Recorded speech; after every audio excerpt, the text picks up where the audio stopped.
නමස්කාර වේවා බුදුරුවනට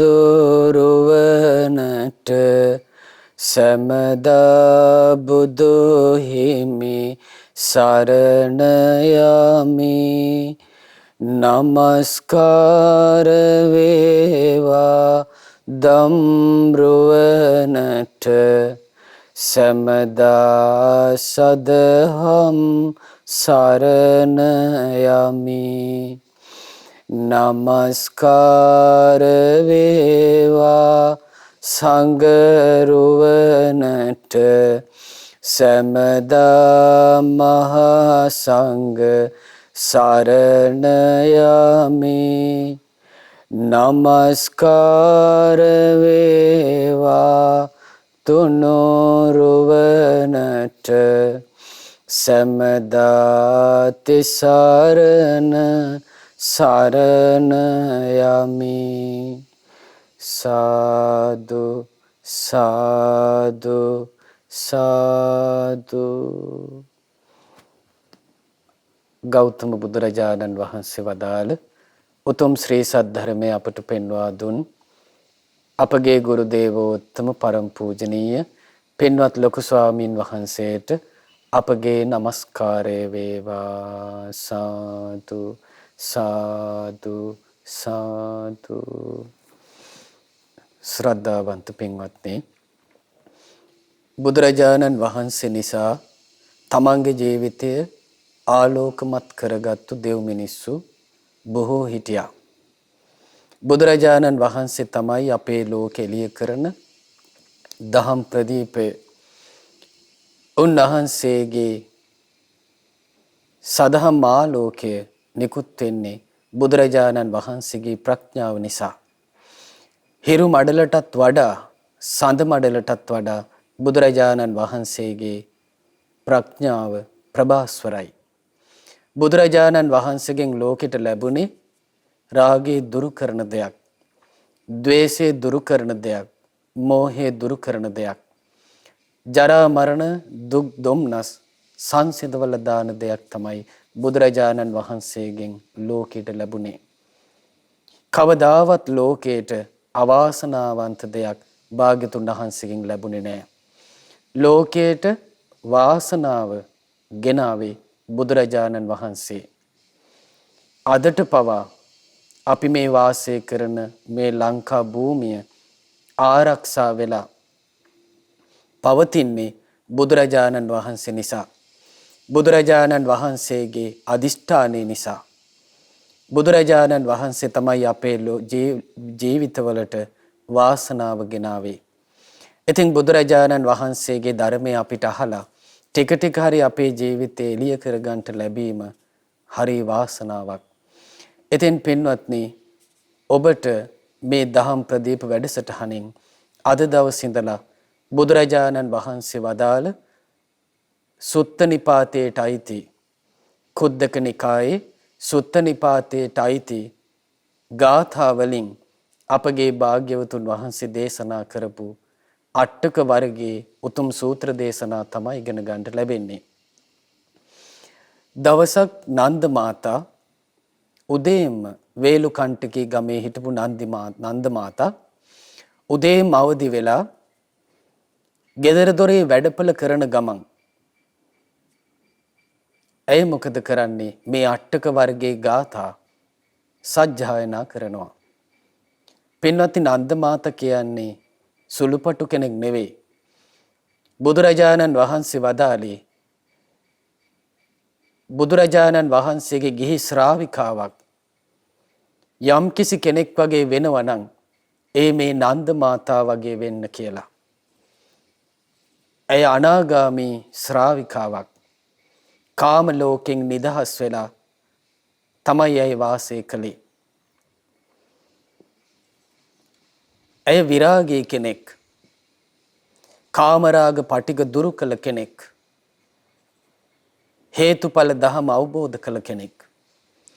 ඉතින් ඇය බුදුරජාණන් වහන්සේ නැමැති තමන්ගේ ශාස්ත්‍රූන් වහන්සේ දේශනා කරපු මේ අට්ටක වර්ගයේ ගාථා උතුම් සූත්‍ර දේශනා මිහිරට සජ්ජායනා කළා.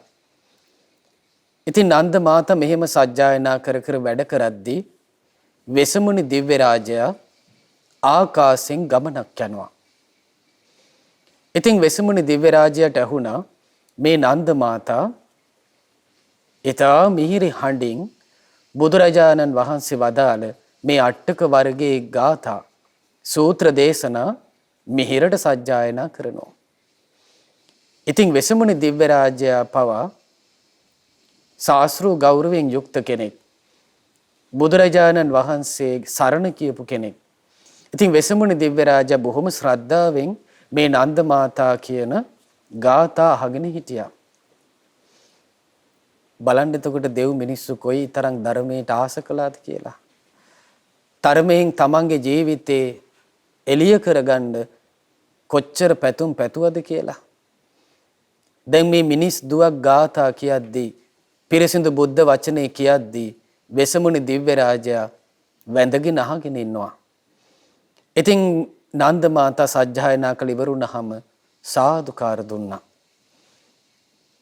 ඉතින් නන්ද මාතා බැලුවා කවුද කියලා.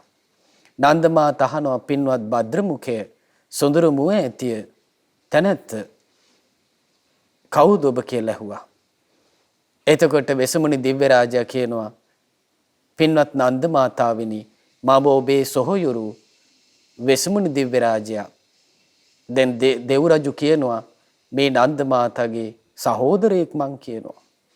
ඔබගේ සහෝදරයෙක් වෙච්ච වෙසමුණි දිව්‍ය රාජයා කියනවා එහෙනම් ශ්‍රාවක ශ්‍රාවිකාවෝ දෙව් මිනිස්සු කියලා වෙනසක් නැතුව සහෝදරකම් ඇති කර ගන්නවා. ඇයි බයක් වෙන්න දෙයක් නැහැ. දෙව් මිනිස්සු බොහෝම කුළුපගව වාසය කළා බුදුරජාණන් වහන්සේගේ ශාසනය තුල. ඊට පස්සේ නන්ද මාතාට කියනවා ඔබ බොහෝම මිහිරට බුදුරජාණන් වහන්සේගේ ධර්මයේ සජ්ජායනා කළානේ. ඉතින් මම ශ්‍රවණය කරමින් හිටියේ. ඊට පස්සේ නන්ද මාතා කියනවා මම මේ උදෑසනින් බුදුරජාණන් වහන්සේගේ ධර්මයේ සජ්ජායනා කළ යම් පිනක් ඇද්ද මම ඔබතුමාට ඒක තුටු පඬුරක් හැටියට දෙනවා. ඉතින් වෙසමුණි දිව්‍ය රාජයා ඒක අනුමෝදන් වුණා. ඊට පස්සේ වෙසමුණි දිව්‍ය රාජයා කියන එහෙනම් නන්ද මාතාවෙනි ඔබට තව පිනක් කරගන්න මං අවස්ථාවක් කියන්නම්. ඊයේ හවස් කාලේ සාරිපුත්ත මොග්ගල්ලාන මහරහතන් වහන්සේලා ප්‍රමුඛ 250ක් ශ්‍රාවක සංඝයා ඔබේ මේ වේලුකණ්ඨකී කියන ගමට වැඩියා. දැන් උන්වහන්සේලා දානි බලඳලා නැහැ.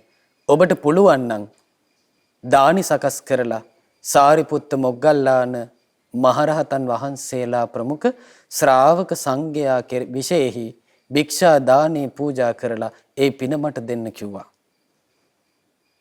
ඉතින් නන්ද මාතා බොහෝම සතුටින් දානේ ආරාධනාව බාරගත්තා. දැන් බලන්න දෙවි කෙනෙක් තමයි දානේ ආරාධනාව අරන් ආවේ. ඉතින් ආරාධනාව බාර අරගෙන ඊටාම යහුසුලුව දානි සකස් කළා. සාරිපුත්ත මොග්ගල්ලාන මහරහතන් වහන්සේලාට පූජා කරගත්තා. 250 වූ ශ්‍රාවක සංඝයාට ඒ දානි පූජා කළා. වෙසමුණි දිව්‍ය රාජයාටත් ඒ පින අනුමෝදන් කළා. දැන් බලන්න එහෙනම් ගිහි ශ්‍රාවක ශ්‍රාවිකාවෝ දරාගෙන හිටපු දහම් පරයායක් තමයි අට්ටක වර්ගයේ උතුම් සූත්‍ර දේශනා. ඉතින් පින්වත් මේ මෑත භාගයේ අපගේ පින්වත් ගුරු දේවයන් වහන්සේ පින්වත් ලොකු ස්වාමින් වහන්සේ අපි කෙරෙහි තාම අනුකම්පා දයාවෙන් අපේ බුදු සමිඳු තවම වැඩවෙ සිටි නමින් මේ සුත්ත නිපාතේ පොත් වහන්සේ පරිවර්තනය කළා. ඉතින් ගාථාවලට ගැළපෙන අයුරින් මනාකොට අරුත් පැහැදිලි කරමින් ලොකු ස්වාමින් වහන්සේව කවි විදිහට ලස්සනට සරල සිංහලයට නගලා තියෙනවා. ඉතින් ඒ මනාකොට සරල සිංහලයට නගපු ඒ උතුම් අට්ටක වර්ගයේ සූත්‍ර දේශනා තමයි දැන් ඔබ ඉගෙන ගන්නේ. පින්වත්නි බුදුරජාණන් වහන්සේ සවැත් නුවර වැඩ ඉන්න කාලේ අචිරවතී ගඟ ආසන්නේ විශාල කුඹුරු යායක් තිබුණා. ඉතින් මේ කුඹුරු යාය අයිති වෙලා තිබුණේ සවැත් නුවරම වාසය කරපු මහාසාර බ්‍රාහ්මණයෙකුට. ඉතින් එයාට ධන දාන්නේ හරියට තියෙනවා. ඉතින් මෙයාට විශාල කෙත්යායක් තිබුණා. දැන් මේ බමුණා මොකද කරන්නේ? නගුල් දාලා මොකද කරන්නේ? මේ කුඹුර සීසානෝ. දැන් අපි අහලා තිනේ ඒ කාලේ නගුල් 500,000 යොදවලා තමයි මේ කුඹුරු හාන්නේ. ඉතින් මේ මහාසාර බ්‍රාහ්මණයත් මේ විදියට මේ කුඹුරු සීසෑවා. ඊට පස්සේ ඔය අතර කාලේ බුදුරජාණන් වහන්සේ අලුයම් කාලේ මහා කරුණා සමාපත්තියට සමවැදෙනවා. බුදුරජාණන් වහන්සේගේ මහා කරුණා නෙතට මේ බ්‍රාහ්මණය යොමු වුණා. බුදුරජාණන් වහන්සේ දැක්කා මේ බ්‍රාහ්මණයට සෝතාපන්න වෙන්න පින තියෙනවා. බුදුරජාණන් වහන්සේ නුවණින් අවබෝධ කළා. හැබැයි අද හෙට දවසේ නොවේ. තව ටික දවසක් යනවා. ටික දවසක් තථාගතයන් වහන්සේට කල් බලන්න වෙනවා. හොඳට කුඹුර කිරි වැදිලා හොඳට ගොයම් පැහිලා ගොයම් කපන කාලය ආවම තමයි මේ බමුණාට ධර්මය අවබෝධ වෙන්නේ. බුදුරජාණන් වහන්සේ බැලුවා මේ බමුණට පැහැදීම තියනවාද? තාම මෙයාට භාග්‍යතුන් වහන්සේ ගැන පැහැදීම නැහැ. ඉතින් පින්වත්නි බුදුරජාණන් වහන්සේ කල්පනා කළා. බලන්න බුදුරජාණන් වහන්සේලාගේ මහා කරුණාව හරි පුදුමයි. බුදුරජාණන් වහන්සේ කල්පනා කළා එහෙනම් මම මේ බමුණගේ හිත පහදින විදියට කටයුතු කරන්න ඕනේ. දැන් බුදුරජාණන් වහන්සේ මේ කුඹුර ආසන්නෙන් පිණ්ඩපාති වඩිනවා. වඩිනකොට අර බමුණව හම්බෙනවා. දැන් මෙයා කතා කරන්නෙත් නැහැ. ඒ බමුණුනේ හරි ආඩම්බරයිනේ. මාන්නකාරයි. ඉතින් බුදුරජාණන් වහන්සේ කුඹුර ගාවින් වඩිද්දී බුදුරජාණන් වහන්සේ අර බමුණගෙන් අහනවා පින්වත් බ්‍රාහ්මණය දැන් හොඳට ගොයම පැලවිලා නේද? දැන් අරයට හරි සතුටුයි. මොකද ශ්‍රමණ බවත් ගෞතමයන් වහන්සේ කියන්නේ රාජරාජ මහා මාත්‍යාදීන් පවා මහාසාර බ්‍රාහ්මණයන් පවා සරණ ගියපු කෙනෙක්. දෙවියන් මිනිසුන් සරණ ගියපු කෙනෙක්. ඉතින් මේ මහාසාර බ්‍රාහ්මණයට හරි සතුටුයි. ශ්‍රමණ බවත් ගෞතමයන් වහන්සේ මගේ ගොයම ගැන අහනවා. ඉතින් මෙයා කියන එහෙමයි බවත් ගෞතමයන් වහන්සේ දැන් කුඹුරේ ගොයන් ටික හොඳට හැදිලා තියෙන්නේ කිව්වා. දැන් මෙයාට ওই සතුට තියෙනවා. ඊට පස්සේ බුදුරජාණන් වහන්සේ වරින් වර ඒ කුඹුර ආසන්නෙන් පිණ්ඩපාති වඩිනවා. බුදුරජාණන් වහන්සේ ඒ වෙලාවට මේ බමුණගෙන් අහනවා දැන් ගොයම හොඳට වැඩෙනව නේද? දැන් කිරි වැදෙනව නේද? දැන් ගොයමේ බණ්ඩි හැදිලා නේද? දැන් හොඳට ගොයම පැහිලා නේද තියෙන්නේ? මේ ආදී වශයෙන් වරින් වර අපේ භාග්‍යතුන් වහන්සේ අර බ්‍රාහ්මණයාගෙන් විස්තර අහනවා. දැන් මෙයාට ටික ටික භාග්‍යතුන් වහන්සේ ගැන පහදිනවා. මෙයාට හිතුනේ යාළුවෙක් වගේ. ශ්‍රමණ බවත් ගෞතමයන් වහන්සේ මගේ කුඹුර ගැන හොයනවා. මගේ සැප දුක් අහනවා කියලා මෙයාට සතුටුයි. ඊට පස්සේ මෙයා කියනවා ශ්‍රවණ බවත් ගෞතමයන් වහන්සේ මම හිතාගෙන ඉන්නේ හෙට දිහාට මේ ගොයම නෙලන්නයි. ඉතින් මම මේකේ අග්‍ර කොටස ඔබ වහන්සේටත් පූජා කරනවා. ඔබ වහන්සේ මගේ මිත්‍රයෙක්නේ. මම ඔබ වහන්සේටත් මේ අස්වැන්නේ අග්‍රභාගයේ පූජා කරනවා. අග්‍රසස්්‍ය දානයක් හැටියට. ඉතින් බුදුරජාණන් වහන්සේ දන්නවා හෙට මොකද වෙන්නේ කියලා. ඉතින් බුදුරජාණන් වහන්සේ නිහඬව එතනින් වැඩියා. දැන් මේ බ්‍රාහ්මණයා ගෙදර ගියා. හවස් වෙනකොට මොකද උනේ? ධාරානිපාත වර්ෂාවක් වහින්ද ආකාශේ කළු කරන්න පටන් ගත්තා. දැන් මේ බ්‍රාහ්මණයාගේ හිත ඇතුලේ රිදුන් දෙනවා. අයියෝ මගේ කුඹරට මොනවා වේද දන්නේ නැහැ. අනේ මම මාස ගානක් මහන්සි වුණා. මේ මහා වැස්සක් එන්නේ යන්නේ දැන්.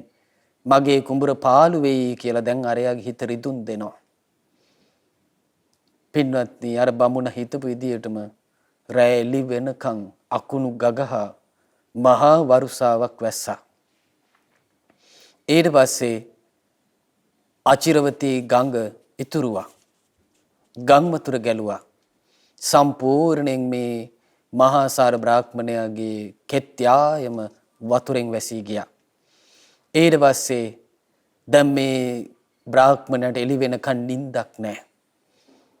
දැන් ශෝක කර කර ඉන්නවා. එළි වෙච්ච ගමන් මම යන්න ඕනේ මගේ කුඹුර බලන්න. මේකට මොනවා වෙලාද දන්නේ නැහැ කියලා. ඉතින් දැන් මේ බමුණා උදේ පාන්දර අරුණ නැගෙනකොටම දුවගෙන ගියා. දුවගෙන ගිහිල්ලා කුඹුර ගාවට යද්දී කුඹුරක් නැහැ. විශාල ජලාශයක් තමයි තියෙන්නේ. සම්පූර්ණ වතුරෙන් යට වෙලා කුඹුරක් පේන්නේ නැහැ. මහා ජලාශයක් පේන්නේ. මෙයා ඒම දණින් වැටුණා. පපුවට අත් ගහන්න පටන් ගත්තා. අත් දෙක උස්ස ගත්තා. අයියෝ මට වෙච්ච දේ මම මාස ගානක් මාන්සි වෙලා මේ කුඹුර වගා කළේ. අනේ මගේ මේ කෙත්යාය මට නැති වුණා කියලා අඬන්න ගත්තා. දැන් මෙයා මොකද කළේ? අඬාම ගෙදර ගියා.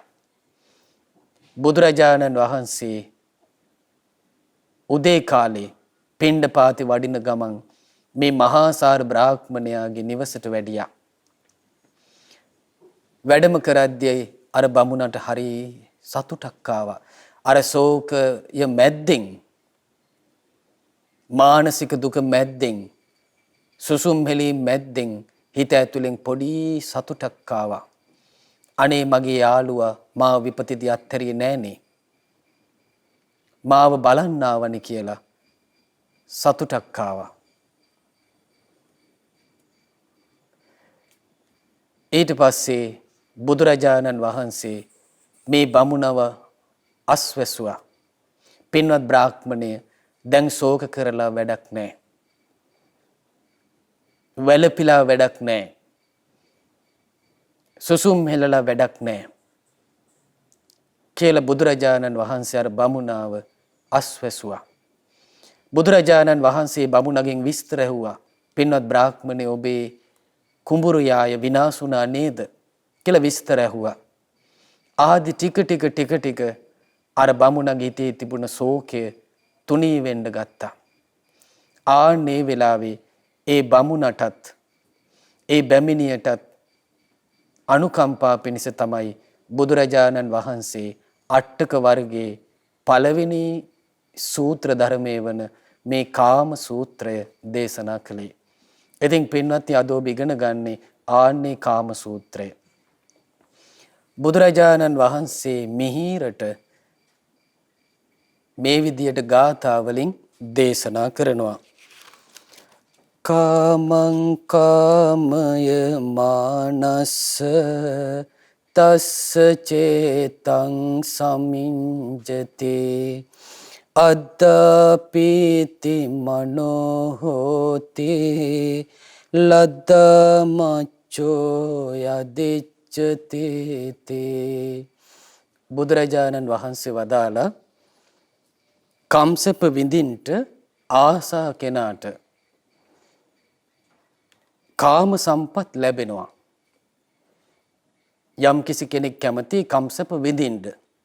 ඉතින් එයාට මොකද වෙන්නේ? කාම සම්පත් හම්බෙනවා. බුදුරජාණන් වහන්සේ වදාලා අද්දා පීති මනෝ හෝති ලද්දා මච්චෝ යදිච්ඡති.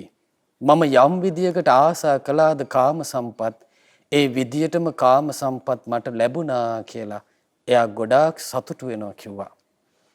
එහෙනම් බලන්න අපි මේ සාමාන්‍ය සත්වයාගේ ස්වභාවය තමයි කාම සම්පත් පතනවා. එතකොට මේ කාම සම්පත් පතද්දී එයාට කාම සම්පත් ලැබෙනවා.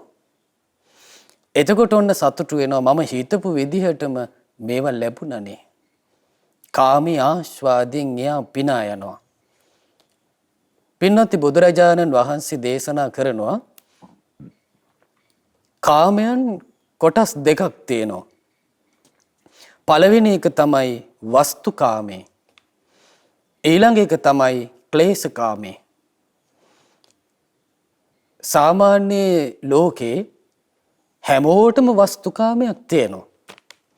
තමන්ගේ කියලා රැස් කරගත්ත දෙයක් තියෙනවා. එයා ඒකෙන් තමයි සතුටු වෙන්නේ. හිතමු මේ ලෝකේ කෙනෙක් ඉන්නවා. එයාට තියෙන්නේ තනකොළ කපන දෑකැත්තයි තනකොළ මිටියයි විතරයි. එයා ඒකටත් ඇලෙනවා. එයාගේ වස්තුකාමී තමයි තනකොළ කපන දෑකැත්තයි තනකොළ මිටියයි. එයා ඒකින් සතුටක් හොයනවා. බුදුරජාණන් වහන්සේ දේශනා කරනවා පංචමානි භික්කවේ කාමගුණානි. මහණෙනි කාමගුණ පහක් තියෙනවා. ඒ මොනවද? ඉට්ඨා කන්තා මනාපා පිය රූපා කාමෝප සංහිතා රජනීයා. මේ ඉෂ්ට වූ කැමැත්ත ඇති කරවන මනාප ඇති කරවන කෙලෙස් ඇති කරවන කාමෝප සංහිත චක්කු විඤ්ඤයා රූපා ඇසින් දැනගන්න රූප තියෙනවා. එහෙනම් ඒක කාම ගුණයක් වස්තුකාමීටයි තියෙන්නේ. ඊළඟට කනෙන් අහන ශබ්ද තියෙනවා. ඒවා ඉෂ්ටයි කැමැත්ත ඇති වෙනවා මනාප ඇති වෙනවා කෙලෙස් ඇති වෙනවා කාමෝපසංහිතයි. ඒ වගේ ශබ්ද තියෙනවා. දැන් හොඳට බලන්න ඇහැට පේන රූප.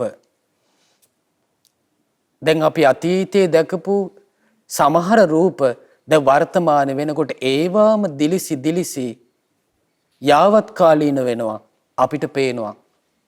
අතීතයේ යම් විදියකින් අපි ඒවට බැඳිලා ගියාද සංකල්පයක් හදාගෙන සරාගී වුණාද වර්තමාන වෙනකොට ඒවට ඊට වඩා ග්‍රහණය වෙන විදියට ප්‍රිය මනාපව කෙලෙස් ඇතිවන විදියට ප්‍රිය මනාප රූප ලෝකේ තියෙනවා. ඊළඟට කෙලෙස් ඇතිවන ප්‍රිය මනාප ස්වභාවයෙන් යුතු ශබ්ද තියෙනවා. එතකොට කර්ණ රසායන විදියට බොහෝම වින්දනීය විදියට වහාසිත ඇදී යන විදියට සත්වයාව මේ ශබ්දවලට නතු වෙන විදියට සකස් කරපු ශබ්ද තියෙනවා. ඊළඟට කැමැත්ත ඇතිවන මනාප ඇතිවන කෙලෙස් ඇති කරවන කාමෝපසංහිත ගඳ සුවඳ තියෙනවා. නොයෙක් දේවල්. එතකොට සත්වයාගේ සිත ඒකට ඇදී යනවා. ඒකත් වස්තුකාමේ. ඊළඟට ඉෂ්ට වූ කාන්ත වූ කැමැත්ත ඇතිවන මනාප ඇතිවන කෙලෙස් ඇතිවන කාමෝපසංහිත රස තියෙනවා. නොයෙක් රස. ආන්නේවත් වස්තුකාමීටයි තියෙන්නේ. ඊළඟට කැමැත්ත ඇතිවන මනාප ඇතිවන කෙලෙස් ඇතිවන කාමෝපසංහිත පහස තියෙනවා. එතකොට මේවත් අයිති වස්තුකාමීට. ඊළඟට දේශනා කරනවා තියෙනවා මන වඩන අතුරන දේවල්. දැන් තියෙනවා අපි හිතමු බුමුතුරුණු තියෙනවා ඇඳ ඇතිරිලි තියෙනවා ඊළඟට පුටුවලට දාන දේවල් තියෙන. ඒ වගේ අතුරන දේවල් තියෙන බොහෝම සනීපයි ඒවා. දැන් බුද්ධ කාලේ තිබුණ එළුලොම් ඇතිරිලි ඊළඟට කදලි කියන මුව වර්ගයේ සමින් කරපුවා ව්‍යාග්‍රයන්ගේ සම් ඊළඟට බැටළුවන්ගේ සම් එළුවන්ගේ සම් ආදියෙන් සකස් කරපු ඇතිරිලි තිබුණ ඒවා හරි සනීපයි. එතකොට ඒවත් අයිති වස්තුකාමීට. ඊළඟට තියෙන පොරවන දේවල් සමහරලාට නිදා ගනිද්දි පොරවන දේවල් සීතලට පොරවන දේවල් ඊට පස්සේ අපි ඇඟට අඳින ඇඳුම් විදියට දේවල් මේ ඔක්කොම කසී සලු වෙන්න පුළුවන්. දැන් අද කාලේ බොහෝම සනීපෙට මිනිස්සු වසඟ වෙන පොරවන රෙදිපිලි තියෙනවා. එතකොට මේවත් වස්තුකාමීට අයිති. දැන් හොඳට බලන්න දැන් කඩපිලට යද්දී ඔබ ගෙදරින් නික්මිලා ඇවිදිනකොට කරනකොට මිනිස්සු ඇඳ පළඳින දේවල් ඔබේ හිත වසඟයට ගන්නවා. එතකොට ඔබටත් හිතෙනවා මමත් මේ ඇඳුම අරගෙන අඳින්න ඕනේ. අසවල් සාප්පුවේ තිබුණා ලස්සන මේ ඇඳුමක් ඒක මං ගන්න ඕනේ. මේක මටත් හොඳයි කියලා ඔබ හිතනවා ආන්නේ වස්තුකාම. ඊට පස්සේ බුදුරජාණන් වහන්සේ දේශනා කරනවා ඊළඟට තියෙනවා මොනවද? Tamanට ඉන්නවනම් දැසිදස්සෝ. හිතමු ගෙදර වැඩකාරයෙක් ඉන්නවා නම් වැඩකාරියක් ඉන්නවා නම් ඒකත් Tamanට සැප උපදවන වස්තුවක්. ඒකත් වස්තුකාමේ. ඊළඟට එළු බැටළුවෝ. දැන් බුද්ධ කාලේ එළුවෝ ඇති කරන අය ඉන්නවා. බැටළුවෝ ඇති කරන අය ඉන්නවා. යාග පිණිස වෙන්න පුළුවන්, මස් පිණිස වෙන්න පුළුවන්, එහෙම නැත්නම් ලොම් ගැනීම පිණිස වෙන්න පුළුවන්. නැති කරන සත්වෙන එළු බැටළුවෝ, එහෙම නැත්නම් ඌරු කුකුල්ලෝ වස්තුකාමී. ඒවෙන් Tamanට සැප උදා කරනවා. Taman සල්ලි හම්බ කරනවා. ඊළඟට ඇත්තු, අශ්වයෝ, ගවයෝ, වෙළඹුන් මේ ඔක්කොම වස්තුකාමී කියනවා. මොකද බුද්ධ කාලේ ඇත්තුන්ගේ පිටේ ගමන් ගියා, අශ්වයන්ගේ පිටේ ගමන් ගියා, වෙළඹුන් බර අදින්න පාවිච්චි කළා, ගවයන් බර අදින්න පාවිච්චි කළා, අශ්වයන් බර අදින්න පාවිච්චි කළා. එහෙනම් Tamanගේ කාමභෝගී වස්තුවක් තමයි ඇත්තු, ඒ වගේම අශ්වයෝ, ගවයන්, වෙළඹුන් ආදී සත්වයන්. ඒවත් අයිති වස්තුකාමයට කියනවා. දැන් බලන්න අපේ ජීවිතේ ඇලෙන්න සකස් වෙච්ච දේවල්. ඊළඟට තියෙනවා කෙත්වතු. කුඹුරු තිබ්බනම් ඒවත් වස්තුකාමේ. ඊළඟට වතු තිබ්බනම් සමහරට තේ වතු තියෙනවා, සමහරට කුරුඳු වතු තියෙනවා, සමහරට රබර් වතු තියෙනවා. මේවත් අයිති වස්තුකාමයට. ඊළඟට තියෙනවා මුදල්, මිල මුදල්. දැන් ඔබ කල්පනා කරන මගේ account එකේ, මගේ බැංකු ගිණුමේ මෙච්චර සල්ලි තියෙනවා. අසවල් සේප්පුවේ මෙච්චර තැම්පත් කරලා තියෙනවා. ඊට පස්සේ ගෙදර අල්මාරියේ මෙච්චර සල්ලි තියෙනවා. ඔන්න දැන් ඒවා වස්තුකාමීටයි. දැන් බුද්ධ කාලේ නම් කහවණු. දැන් දඹදිව ගියපු අය දන්නවා අනේපිඩු සිටුතුමාගේ මාලිගාවේ ලිංවල තමයි සල්ලි දාලා තිබුණේ. දැන් අද වර්තමානයේ ඒවා කැණීම් කරලා තියෙනවා. ඒ සල්ලි දාපු ලිඳක්කට වැටුනොත් එක්ක මරණයටපත් වෙනවා, එක්ක මාරාන්තික දුකකටපත් වෙන එච්චර ගැඹුරුයි. එහෙනම් ඒවා පිරෙන්න සල්ලි තිබුණා. ඒ කහවණු ගෙනල්ලා තමයි කරත්තවල පටවලා ඒවා ජේත කුමාරයාගේ උද්‍යානයට ගෙනල්ලා රන් කහවණුව හේතු වෙන්න සම්පූර්ණ ජේතවනාරාම භූමියේම රන් කහවණු ඇතිරෙව්වේ. එහෙනම් වස්තුකාමී. එහෙනම් Tamanට යම්තාක් මිල මුදල් තියනවාද?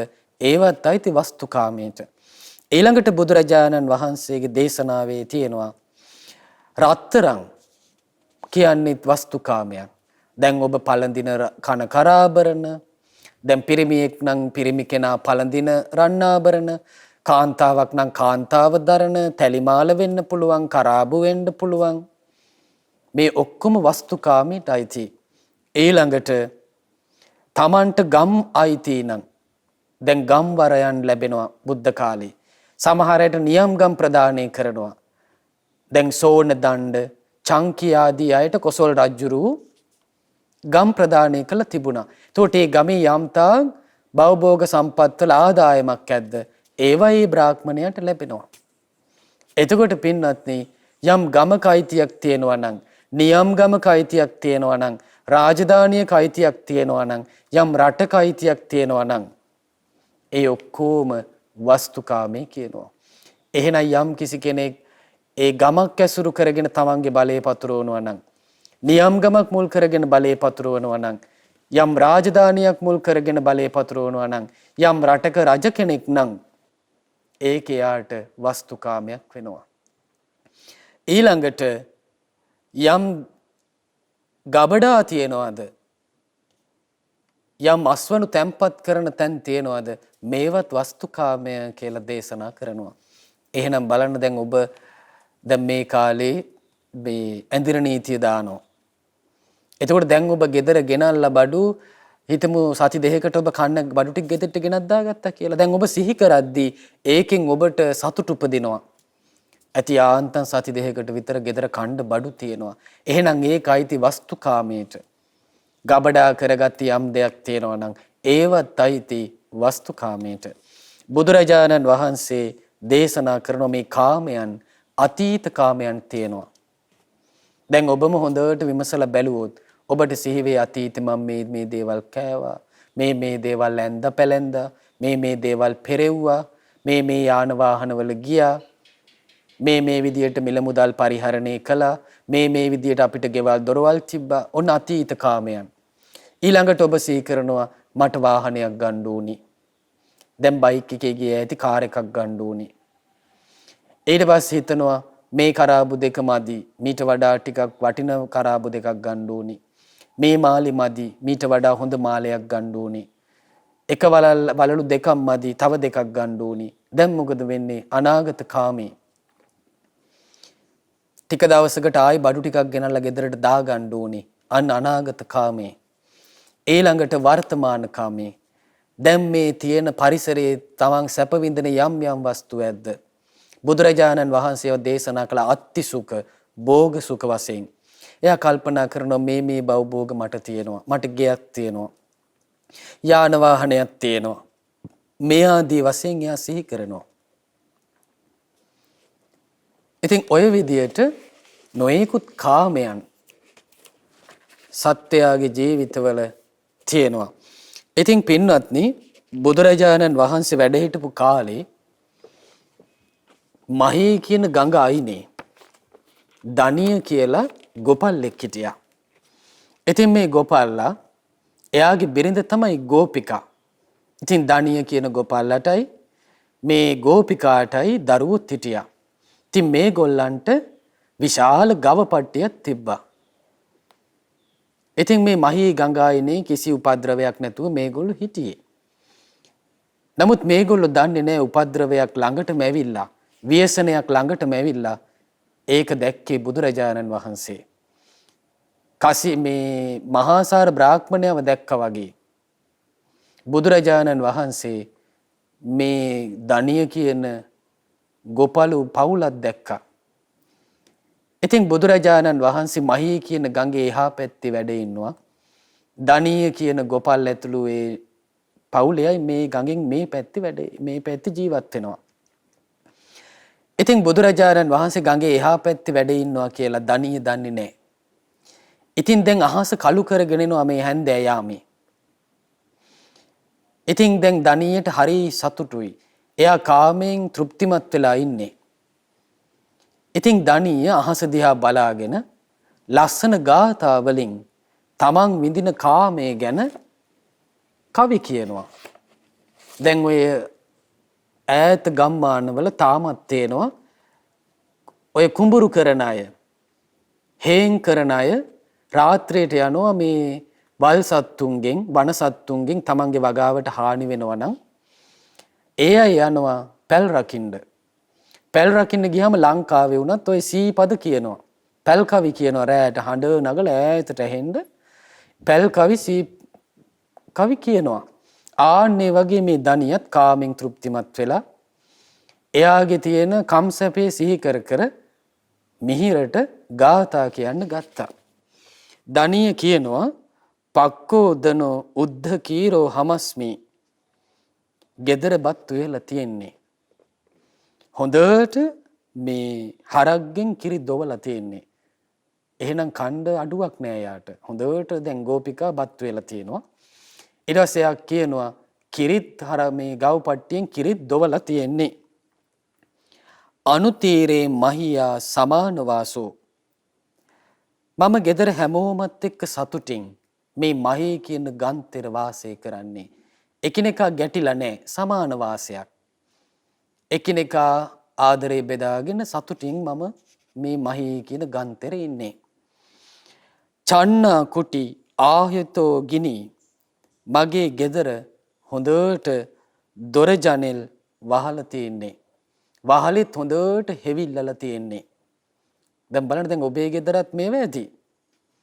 ඔබේ ගෙදර වහලේ තෙමෙන්නේ නැත්නම් ඊට පස්සේ ජනෙල් දොරවලුත් හොඳට වහලා නම් තියෙන්නේ. ඔබට සොර සතුරු බයක් නැහැ. දැන් ඉතින් හොඳට මේව ලොක් කරලා තියෙන්නේ. අගුල් දාලා තියෙන්නේ. කියලා ඔබට බයක් නැහැ. එහෙනම් මේ දණියත් සිහි කරනවා වහලේ හොඳට හෙවිල්ලලා තියෙන්නේ. දොර ජනෙලුත් හොඳට වහලා තියෙන්නේ. ආහිතෝ ගිනි. දැන් වැස්සක් එනවනේ. එතකොට වැස්ස වහිද්දී සීතලයි. ඉතින් සීතලට ඔරොත්තු දෙන්න ගේ ඇතුලේ ගිනි දල්වලා තියෙනවා. ගෙදර උයන්න පිහන්නත් ගිනි දල්වලා තියෙනවා කියලා මෙයා කියනවා. අතසේ පත්තයසි පවස්ස දේව. ඒක නිසා එම්බා වලාවිනි කැමති තරම් වහින්න කියනවා. දැන් අර කළු වෙච්ච අහස බලාගෙන මෙයා කියනවා එහෙම. ඉතින් බුදුරජාණන් වහන්සේ මහී ගඟේ එහා පැත්තේ ඉඳලා මේ කියන ගාථා වලට ධර්මයෙන් පිළිතුරු දෙනවා. ඊළඟට දණීය කියනවා අන්ධක මකසාන විජ්ජරේ මැස්සන්ගෙන් කරදරේකුත් නෑ මට. මදුරුවන්ගෙන් කරදරේකුත් නෑ. කච්චේ රෝල්හ තිනේ චරන්ති ගාවෝ නැගුණු ලාතන කොළ තමයි මගේ ගව්පට්ටි ඉන්න ගොන්නු කන්නේ. එහෙනම් ගොන්නුන්ට කරදරේකුත් නෑ. ගොන්නු ටික සුවසේ ඉන්නවා කියන්නේ ඒක දණීයට සැපයක්. ඇයි එයාගේ වස්තුකාමයක් ඒක. එයා කියන හොඳට හැදිච්ච ලපටි තනකොළ තමයි වස්සු කන්නේ. වොට්ටිම්පි සහියු මාගතං වැසී වහිද්දී උන්ට ඒක ප්‍රශ්නකුත් නෑ. ඒ කියන්නේ හොඳට ගාල් කරලා ඒ සත්තු ඉන්නේ. කියන ඒ ගව පට්ටියේ ගවයෝ වැස්ස වහිද්දි තුන් ඒක හොඳට ඉවසනවා සතුටින්. උන්ට ඒක හානියක් නෑ. අතචේ පත්තයසි පවත්ත දේව ඒක නිසා එම්බා වලාවෙනි කැමති තරම් වෙහි වහින්ද කියලා දණීය කියනවා. දැන් බලන්න දැන් ඔබේ ජීවිතේ සතුට උපදවන්නේ කාම වස්තුන්ගෙන් නම් ආන්න ඒක තමයි ලාමක සත්වයා සතුටු වෙන දේ වෙන්නේ. එකම පැතුම වෙන්නේ යාගේ ඒක.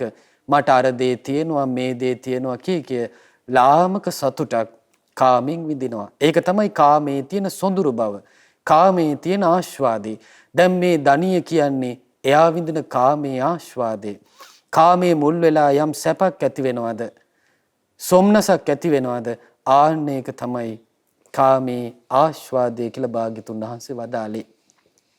ඉතින් දණීය කියනවා ගෝපී මම අස්සවාලෝලා ගෝපිකා මට හරි කීකරුයි. කවදාවත් එයා වෙන පිරිමි ගැන හිතන්නේ ලෝල ජාතික ගෑනු කෙනෙක් නෙමෙයි මගේ නෝනා. වෙන පිරිමි කොච්චර හිටියත් ඇයි ඉන්නේ මන් දිහා බලාගෙන මාව පතාගෙන මාව ස්වාමියා හැටියට පිළි අරගෙන තමයි ගෝපිකා ඉන්නේ.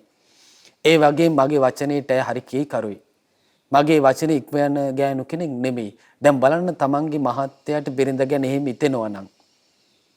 එහෙනම් ඒ ගිහි ගෙදර කම්සුව විඳින පරිසරයක් තියෙනවා. ඊට පස්සේ දණීය කියනවා දීඝ රත්තං සංවාසියා මනාපා අපි දෙන්න බොහෝ කාලයක් දීර්ඝ කාලයක් හරි ප්‍රියමනාපව තමයි එකට වාසය කළේ. තස්සාන සුනාමි කිංචි පාපං මං කවදාවත් ගෝපිකා ගැන එක එක්කෙනාගෙන් කයි කතන්දර අහලා නැහැ. ගෝපිකා මෙහෙමයි අසවල් මිනිස්සයත් එක්ක හිටියා. අසවල් මිනිස්සයත් එක්ක හිටියා. අසවල් ගෙදර ගෑනු කෙනත් එක්ක රණ්ඩු වුණා. එක එක්කෙනාට කෙනෙහිලිකම් කළා, දුෂ්ටකම් කළා කිය. එක්කාගෙන්වත් මං ගෝපිකා ගැන දොසක් නම් අහලා නැහැ. එහෙනම් ඒ ගෝපිකා කියන්නේ හරි හොඳ නෝනා කෙනෙක්. ඉතින් මට හොඳ නෝනා කෙනෙක් ඉන්නවා කියලා ඒ වස්තුකාමයේ දණීය සිහි කරනවා සතුටින්. ඊළඟට මෙයා කියනවා අතචේ පත්තයසි පවත්ත දේව ඒක නිසා පින්වත් වලාකුල එම්බා වලාවෙනි කැමති තරම් වෙහි වහින්ද කියලා මෙයා වැස්සට ආරාධනා කරනවා. ඊට පස්සේ දණීය කියනවා අත්ත වේතන බතෝ හමස්මි මම හම්බ කරගෙන තමයි ජීවත් වෙන්නේ. මම මගේම දෙයකින් තමයි යැපෙන්නේ. පුත්තාච මේ සමානියා ආරෝගා මගේ දරුවොත් කිසි ලෙඩක් දුකක් නැතුව තමයි වාසය කරන්නේ. දැන් බලන්න මේ කොරෝනා තියෙන මේ කාලේ ඔබේ පවුලේ අයට කොරෝනා වලින් තාම අනතුරක් වෙලා නැත්නම් ඒකේ සතුට ඔබ අත්විඳිනවා ඇති. අනේ මගේ ස්වාමියා තාම නිරෝගී වෙන්නවා.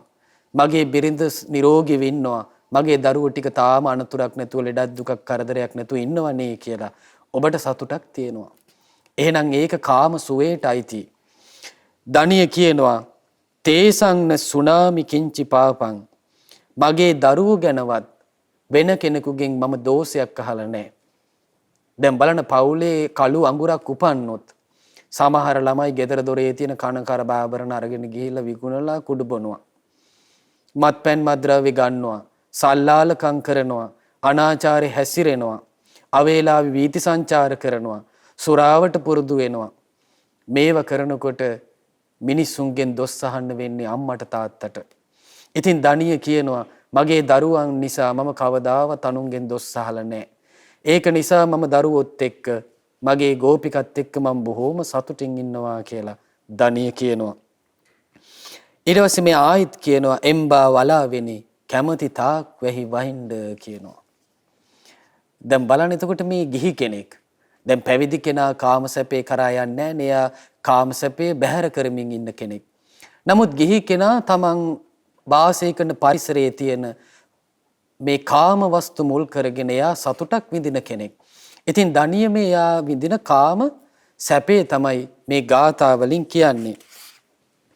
ඊට පස්සේ ධනිය කියනවා අත්ති වසා අත්ති දේනූපා මගේ ගව් පට්ටියේ තරුණ වස්සෝ ඉන්නවා. ඒ වගේම අත්ති දේනුපා චූටි පැටවුත් ඉන්නවා. ඒ වගේම ගෝධරණියෝ පවේනියෝ පියත්ති. ඒ වගේම පැටවු දාන්න පුළුවන් වැස්සියොත් ඉන්නවා. ඒ කියන්නේ මේ පරපුර වැඩි කරන්න පුළුවන් ගෝධරණියොත් ඉන්නවා. මව් වැස්සියොත් ඉන්නවා. ඒ වගේම පට්ටි ගවයොත් ඉන්නවා. පරපුර අලුත් කරන්න පුළුවන්. ඒ ගව පට්ටිය වැඩි දියුණු කරන්න පුළුවන්. පිය පරම්පරාවෙන් ඉන්න පට්ටි ගවයොත් ඉන්නවා කියනවා. ඊළඟට කියනවා උසභෝපි ගවම්පතිද අත්ති. ඒ වගේම හොඳට වැඩුණු ගවයොත් ඉන්නවා. ඒ වගේම ගවම්පතිද අත්ති මහා වස්සෝද ඉන්නවා. එම්බා වලාවෙනි කැමති තාක් වෙහි වහින්න කියනවා. දැන් බලන්න එයාගේ ශේෂත තමයි අර ගව පට්ටිය. ඉතින් එයා සතුටු වෙනවා මගේ ගව පට්ටියේ පැට්ටෝ ඉන්නවා. ඊට පස්සේ ගව නාම්බෝ ඉන්නවා. ගව පරම්පරාව බිහි කරන්න පුළුවන් ගව නායකයෝ ඉන්නවා. පට්ටි ගවයෝ ඉන්නවා. ඒ වගේම මව් ඇස්සියොත් ඉන්නවා කියලා එයාගේ සතුට මේ කියනවා කවි වලින්. ඊළඟට මෙයා කියනවා කේලා නිකාතා අසම්පවේදී දාමා මුංජමයා නවා සුසන්ඨානා. හොඳට ගව පට්ටියේ තියෙනවනේ දැන් ගව පට්ටිය දාලා ඉන්නේ දැන් මේ කියන විදිහට හොඳ ශාලාවක. ඉතින් ඒ ශාලාවේ හොඳ හයිය තියෙන කණු හිටෝලා තියෙනවා කියනවා. හොඳ කණු හිටෝලා එහෙන ශක්තිමත් විදිහට වහල ගහලා තියෙනවා. එතකොට වැස්සා කියලා ප්‍රශ්නයක් නැහැ. මෙයා කියන හොඳට කණු හිටවල තියෙන්නේ.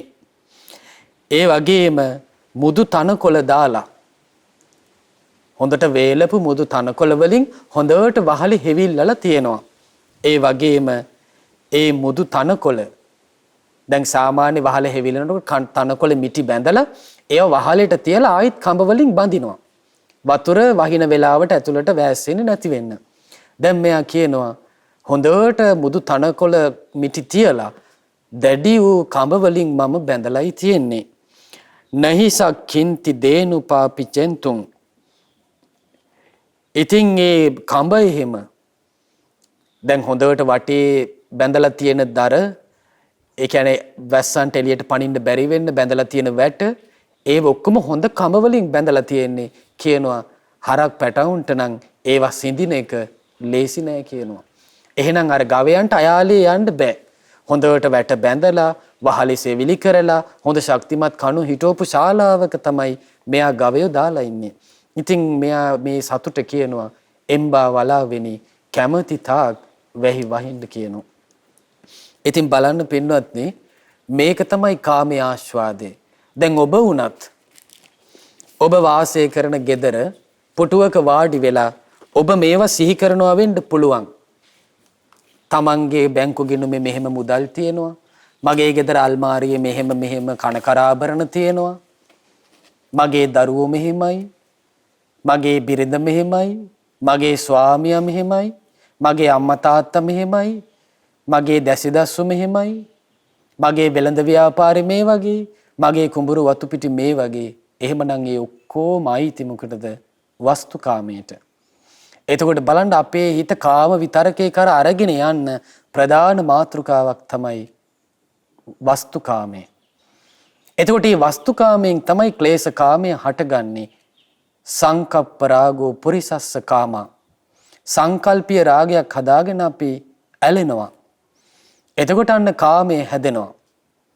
බුදුරජාණන් වහන්සේ වදාලා නතේ කාමානි යානි චිත්‍රානි ලෝකේ. මේ කාමය විචිත්‍ර දේවල් වල නැහැ කියනවා. මොකද වෙන්නේ? ඒව එහෙම්මම තියෙනවා. හැබැයි අපේ ඇතුලේ තමයි ක්ලේශකාමයේ හටගන්නේ. බුදුරජාණන් වහන්සේ දේශනා කරනවා අතිත්ත දීරා විනයන්ති ඡන්දං. බුද්ධිමත් ප්‍රඥාවන්ත කෙනා ආන්නේ දේවල් දුරු කරනවා කියනවා. එහෙනම් පින්වත් අපිට වස්තුකාමයෙන් ගැලවිලා යන්න බෑ. අපි විසින් මොකද කරන්න ඕනේ? වස්තුකාමයක් විදියටම දැක්කොත්, ඒක කාමයේ ආස්වාදයේ විදියටම දැක්කොත් ආන්නේ කෙනාට පුළුවනි ඒකෙන් ගැලවිලා යන්න.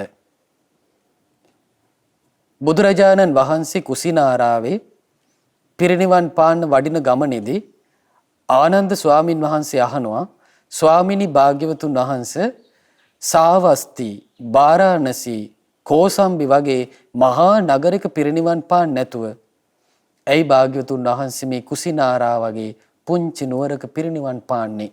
අර මහා නුවරක පිරිනිවන් පෑවනම් භාග්‍යවතුන් වහන්සේට ඒ පිරිනිවීම දකින අය බොහෝ දෙනෙක් පින් කරගනි. ඒ පරිනිර්වාණ මංගල්‍ය මුල් කරගෙන බොහෝ දෙනෙක් භාග්‍යවතුන් වහන්සේ දැකලා හිත පහද ගනි කියලා කිව්වා. බුදුරජාණන් වහන්සේ වදාළ පින්වත් ආනන්ද එහෙම කියන්න එපා. පින්වත් ආනන්ද එහෙම කියන්න එපා. මේ කුසිනාරාව කියන්නේ කුඩා නගරයක්, පුංචි නගරයක් කියලා ආනන්ද කියන්න එපා. කුසිනාරාව කියන්නේ මේන් අතීතේ කුසාවතී රාජධානියයි.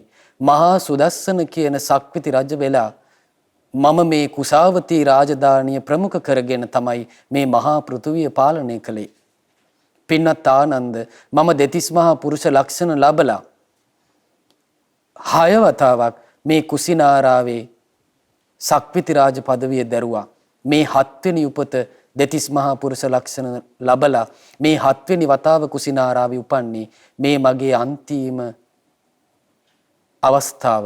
තථාගතයන් වහන්සේ කුසිනාරාවේදී පිරිනිවන් පානවා. මේක තමයි අවසන් ජීවිතේ. ඉතින් පින්වත්නි, ඒ කුසිනාරාවේ කුසාවතී කියන රාජධානිය මුල් කරගෙන මහා සුදස්සන සක්විති රජුරවන්ව අපේ මහබෝසතාණන් වහන්සේ උපදිද්දී අග්‍ර මහේසිකා වුණේ සුභද්‍රා දේවී, යශෝදරාවන්, රාහුල මාතා. ඉතින් යශෝදරා මහා සුදස්සන සක්විති රජුරවන්ට කියනවා, ස්වාමීනි ඔබ වහන්සේට ධර්ම කියන ප්‍රාසාදය ඇතුළුව 84000ක් ප්‍රාසාද මේ මහ පෘථුවියේ තියෙනවා. ඒවා ගැන අපේක්ෂාව ඇති කරගන්න. ඒ වගේම ඔබ වහන්සේට මහා ව්‍යුහ කියන කූටාගාරය ඇතුළුව කූටාගාර 84000ක් තියෙනවා. ඒවා කෙරෙහි අපේක්ෂාව ඇති කරගන්න. ඒ වගේම ඔබ වහන්සේට වලාහක කුලේ අශ්වය ප්‍රමුඛ අශ්ව රත්නේ ප්‍රමුඛ 84000ක් අශ්වයන් සිටිනවා. රන් රසු දැල් වලින් සරසවලා ආභරණ වලින් සරසවලා කොඩි නංවපු අශ්වයෝ 84000ක් සිටිනවා. ඒ වගේම දේශනා කරනවා ඔබ වහන්සේට නොයෙකුත් ඇතිරිලි අතුරපු කදලි කියන මුව වර්ගයේ සම් අතුරපු එළුළුම් අතුරපු ඒ වගේම ව්‍යාග්‍රාදී සම් අතුරපු කොමු සලුපිලි අතුරපු සුදු හඳුන් දැවයෙන් කළ රණින් කළ රිදියෙන් කළ වෛරෝඩි මැණිකෙන් කළ ආසන 84000 බැගින් තියෙනවා. ඒව ගැන අපේක්ෂාව ඇති කරගන්න. ඒ වගේම ආකාශචාරී හස්ති මාණික්‍ය ඇතුළුව සෝසැට මේ ආදී නොයෙක් ආභරණ වලින් සරසපු නොයෙක් අලංකාරයෙන් සරසපු රන් රසු දැලින් සරසපු කොඩි නංවපු හස්තීන් 84000ක් සිටිනවා. ඒවා කෙරෙහි අපේක්ෂාව ඇති කරගන්න කියනවා. ඒ වගේම පුත්‍ර රත්නේ ප්‍රමුඛ කරගත්ත පුත්‍රයන් රාජකුමාරයන් 84000ක් සිටිනවා. ඒ ගැන අපේක්ෂාව ඇති කරගන්න. පරිනායක රත්නේ ප්‍රමුඛ කරගත් පුරෝහිතයන් 84000ක් සිටිනවා. ඒ ගැන හිතේ කැමැත්ත ඇති කරගන්න. සුභද්‍රා දේවිය වූ මා ඇතුළුව අන්තපුර බිසෝවරු 84000ක් සිටිනවා. ඒ ගැන හිතේ කැමැත්ත ඇති කරගන්න. ඒ වගේම රන් රසු දැලින් සරසපු ආභරණ පලන්දෝපු රිදී භාජනයේ පැන් බොන නිරන්තරයෙන් කිරි දෙවන්න පුළුවන් ගවයන් 84000ක් සිටිනවා. ඒ ගැන ඇල්ම ඇති කරගන්න. ඒ වගේම ඔබ වහන්සේලා නිරන්තරයෙන් ආහාර පාන සකසන රත්තරන් භාජන 84000ක් තියෙනවා. ඒවා කෙරෙහි හිත පිහිටුව ගන්න. ඊළඟට කියන ඔබ වහන්සේ අඳින පළඳින සලුපිලි කෝටි 84000ක් තියෙනවා. ඒවා ගැන හිත පිහිටුව ගන්න. ඔහොම කියලා සුභද්‍රා දේවී වස්තු කාමයන්හි මහා විස්තරයක් අපේ මහ බෝසතාණන් වහන්සේට කියනවා. ඊළඟට කියනවා යොදුනක් පමණ ආලෝක කරන්න පුළුවන් මාණික්‍ය රත්නයේ ප්‍රමුඛ කරගත්ත මාණික්‍යයන් 84000ක් ඔබ වහන්සේට තියෙනවා. ඒවා ගැන හිත පිහිටුව ගන්න කියනවා. එහෙමනම් බලන්න සක්විති රජ කෙනෙක් කොයිතරම් කාමයක් විඳිනවද? ඒ කාමී ආස්වාදයයි බුදුරජාණන් වහන්සේ වදාළේ අපස්සාදා කාමා. කාමී ආස්වාදේ බොහෝම ස්වල්පයයි. ඊටාම සුළු දෙයකින් කාම වස්තු නැසී වෙනසී යනවා. බුදුරජාණන් වහන්සේ ඒකයි වදාළේ ඒතං බයං මරණේ පෙක්කමානෝ ලෝකා මිසං පජහේ සම්තිපෙක්කෝති. අපේ ජීවිතේ ඕන වෙලාවක අසනීප වෙලා ජරාදී ජීර්ණ වෙලා මරණයටපත් වෙන්න පුළුවන්. එතකොට මරණයේ අභියස තියෙන බිය දකින්න කෙනා උන්වහන්සේ භාග්‍යතුන් වහන්සේ වදාළේ දුක්ඛමස්ස මහ භයං. මේ ජරාවටපත් වීම ලෙඩවීම මරණය කියලා කියන්නේ දුකක්. ඒ දුක තමයි අපේ ජීවිතයේ තියෙන මහා බය. ඉතින් ආන්න ඒක නිසා මේ ලෝකාමිසය මේ ඇස සතුටු කරවන රූප, කන සතුටු කරවන ශබ්ද, නාසය සතුටු කරවන ගඳ සුවඳ, දිව සතුටු කරවන රස, කය සතුටු කරවන පහස ආදී වස්තු කාමයන්ට නොඇලෙන්න කියලයි බුදුරජාණන් වහන්සේ අපට දේශනා කළේ. ආස්වාදයේ බොහෝයි කියලා හිතුවට ආස්වාදිතාම ස්වල්පයයි කියලා දකින පින්වන්ත ශ්‍රාවකයා කාමයේ ආස්වාදයේ හැටියට දැකලා කාමයේ කියන්නේ බොහෝම ඉක්මනින් නැසිලා වෙනසිලා ගිහින් අවසන් වෙන දෙයක් හැටියට දැකලා කාමයන්ගෙන් හිත නිදහස් කරගන්න කල්පනා කරනවා වාසනාවන්ත ශ්‍රාවකයා. ඉතින් ඒක නිසා අප සියලු දෙනාටත් කාමයේ ආස්වාදයේ වශයෙන් දැකලා ආදීනවේ වශයෙන් දැකලා කාමයේ කෙරෙහි යම් ඇල්මක් ඇද්ද ඒ ඇල්ම දුරු කරගෙන ඇල්ම ප්‍රහාණයටපත් කරලා ගෞතම බුදුරජාණන් වහන්සේ නැමැති දහම් ප්‍රදීපේ ආලෝකය අපේ ජීවිතයට පමුණුවා ගන්න අපි සියලු දෙනාටත් වාසනාව උදා වේවා. සාදු සාදු සාදු.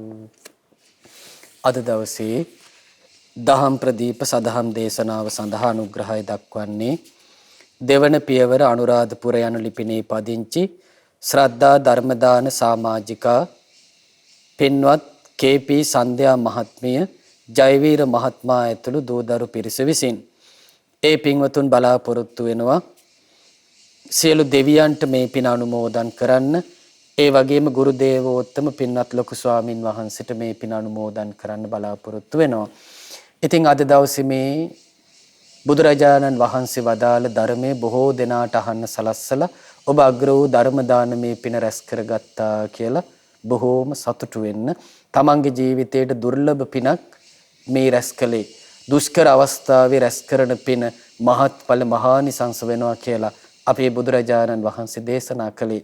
ඉතින් මේ විදියට රැස් කරපු අග්‍ර වූ ධර්ම දානමේ පින අපි සියලු දෙවියන්ට අනුමෝදන් කරමු. සක්දෙවිඳුන් සතරවරම් දෙවිවරුන් සෙන්පති දේවරුන් ප්‍රදාන අකනිටා බඹලවතෙක් වැඩ සිටින සියලු දිව්‍ය බ්‍රහ්මනාග සමූහයා මේ පින් අනුමෝදන් වෙත්වා. ඒ සියලු දෙනා සියලු සැපයටපත් වෙත්වා. ඔබ අප සියලු දෙනාට ධාර්මික දිව්‍ය රැකවරණ දිව්‍ය ආශිර්වාද සලසා දෙත්වා. දෙවියෝද වහවහ චතුරාර්ය සත්‍ය ධර්මය අවබෝධ කරගනිත්වා. සාදු සාදු සාදු. ඒ වගේම රැස් කළ සියලු පුණ්‍ය ධර්මයන් අපගේ ගුරු දේවෝත්තම පරම පූජනීය පින්වත් ලොකු ස්වාමින් වහන්සේට අනුමෝදන් වෙත්වා. මේ පුණ්‍යානුභාව බලයෙන් ගුරු දේවයන් වහන්සේ නිදුක් වෙත්වා, නිරෝග වෙත්වා, සුවපත් වෙත්වා, දීර්ඝායු සම්පත් ලබත්වා. ගෞතම බුදු සසුන බබලෝමින් සුවසේ මුතුම් චතුරාර්ය සත්‍ය ධර්මය අවබෝධ කරගන්න මේ පින් හේතු වාසනා වේවා. සාදු සාදු සාදු. ඒ වගේම රැස් කළ සියලු පුණ්‍ය ධර්මයන් මීට වසර 11කට පෙර මිය පරලොව ගිය කේ.පී. රත්නසේන පියාණන්ටත් මිය පරලොව ගිය දෙපාර්ශවයේම සියලු ඥාතීන්ටත් මේ පින් අනුමෝදන් වෙත්වා. දායකත්වයේ දරූ සියලු පින්වතුන් නමින් නන් අයරින් උදව් උපකාර කළ සියලු දෙනා නමින් මියගිය සියලු ඥාතීන් අනුමෝදන් වෙත්වා. අද දවසේ මේ ධර්මයේ ශ්‍රවණය කළ ඔබ සියලු දෙනා නමින් මිය පරලොව ගිය සියලු ඥාතීන් මේ පින් අනුමෝදන් වෙත්වා. ඒ සියලු දෙනා පරලෝ වශයෙන් සැපවත් වෙත්වා, සුවපත් වෙත්වා, වහ වහ සංසාර දුකින් අත මිදෙත්වා. සාදු සාදු සාදු. ඒ වගේම රැස් කළ සියලු පුණ්‍ය ධර්මයන් සුජීවත්ව සිටින ලලිතා සිල්වා මෑණියන්ටත් දූ දරුවන් ඇතුළු පවුලේ සියලු දෙනාටත් මුණුබුරු මිනිබිරියන්ටත් මේ පින් අනුමෝදන් වෙත්වා. ඒ වගේම ශ්‍රද්ධා ධර්ම දාන සමාජිකාවක් වන පී.කේ. සන්ධ්‍යා මහත්මියටත් ජයවීර මහත්මයා ඇතුළු පවුලේ දූ දරු සෑම සියලු දෙනාටමත් මේ පින් අනුමෝදන් වෙත්වා. ඒ වගේම නන් අයරින් උදව් උපකාර කළ සෑම සියලු දෙනාටමත් මේ පින් අනුමෝදන් වෙත්වා. මේ රැස් කළ පිනේ ආනුභාව බලයෙන් තුනුරුවනේ අනන්ත ගුණ බලයෙන් දෙව් රැකවරණින් සියලු දෙනා නිදුක් වෙත්වා, නිරෝග වෙත්වා, සුවපත් වෙත්වා, දීර්ඝායු සම්පත් ලබත්වා.